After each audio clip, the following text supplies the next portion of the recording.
Arkadaşlar merhaba, Otodestekçi kanalımıza hoş geldiniz. Şimdi arkadaşın Peugeot 250'si var arkadaşlar. Vizyon Oto aksesuara getirdik. Bu arabayı komple modifiye yapacağız arkadaşlar. İlk etapta ses sistemi yapacağız. Şu sağında solunda gördüğünüz her şeyi bu arabaya takacağız. Daha sonrasında pasta, cila falan tarzı cam filmi, aklınıza ne geliyorsa arabaya hepsini yapacağız arkadaşlar. Gel kanka.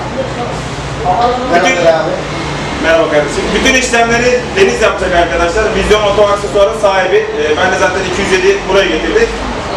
207'ye bütün işlemleri Deniz yapacak. Neler yapacağını anlatsın. Neler yapacağını hocam. Arkadaşlar 207'ye zaten bu malzemeleri görüyorsunuz az çok. Mid takımı, kapılara mid takımı, nasıl diyeyim, Massive'in 38'lik klası, Softbox'ın amfileri, üçer takım olarak 3 tane amfi montajımız var. Yani yüklü bir cihazımız olacak. Yani bu arkadaş bu arabayı nasıl bulacak ben bilmiyorum ama göreceğiz bakalım. Göreceğiz bakalım. Bir de ekstradan cam filmi falan da cam filmi de var. Ön camlar komple zaten işlem bittikten sonra arkadaşlar görür. Kornalar da var. LED'ler falan, LED'ler, medler hepsi olacak. Varsa aklıma gelmeyen başka bir şey söyle acı istiyorsan. Yapacağımız başka bir şey var mı? Yani şu anlık yok.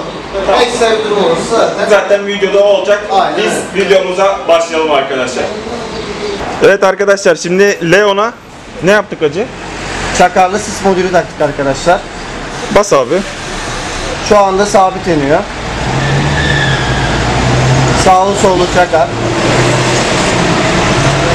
Şimdi ikisi bir yanıyor. Aynen. Böyle komple seri mod. Seri mod aynen. Böyle yanıp sönmeli. Bir tek tek yapıyor ya, o da güzel oluyor. Bir o yanıyor, bir bu yanıyor ya. Heh, bu güzel. Bu iyi işte. Güzel günlerde kullansın abi. Aynen. Deniz, komple ne kadar bunun maliyeti acı? Modülün fiyatı 60 lira. İşçilik dahil 90 lira civarı modül fiyatımız var.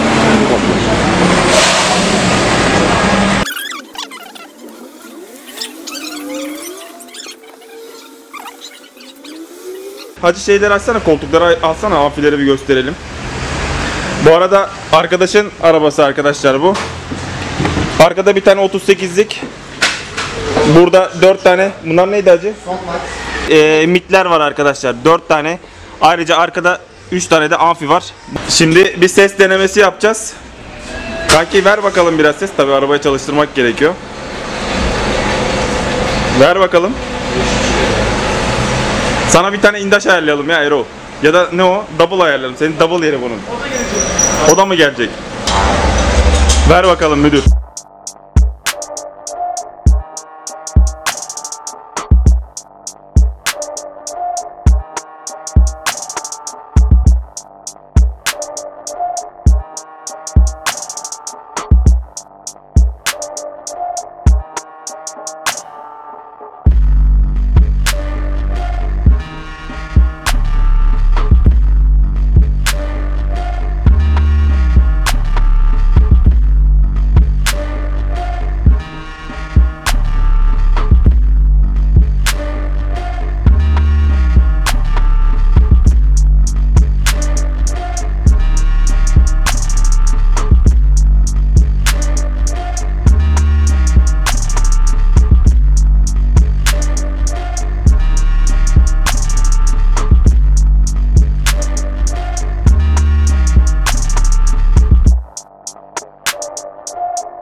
İnliyor. İçeride o kadar konuşuyordum ama duyulduğunu zannetmiyorum. Şu an girecek.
Evet arkadaşlar, şimdi Peugeot'umuzun işlemi bitti. Peugeot'u almaya geldik.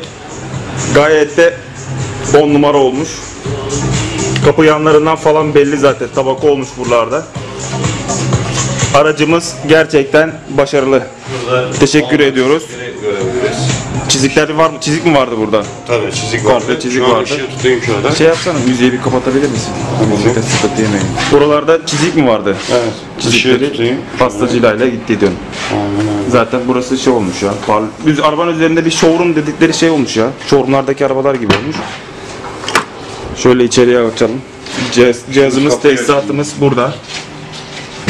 Arabanın içerisi tertemiz. Buradan daha güzel.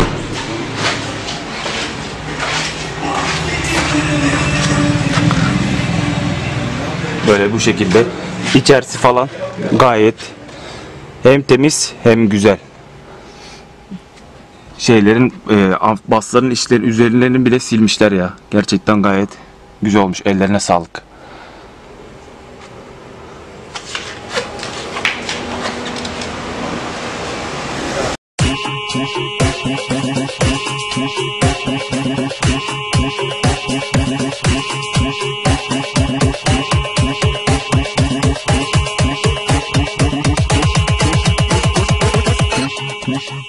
Push it.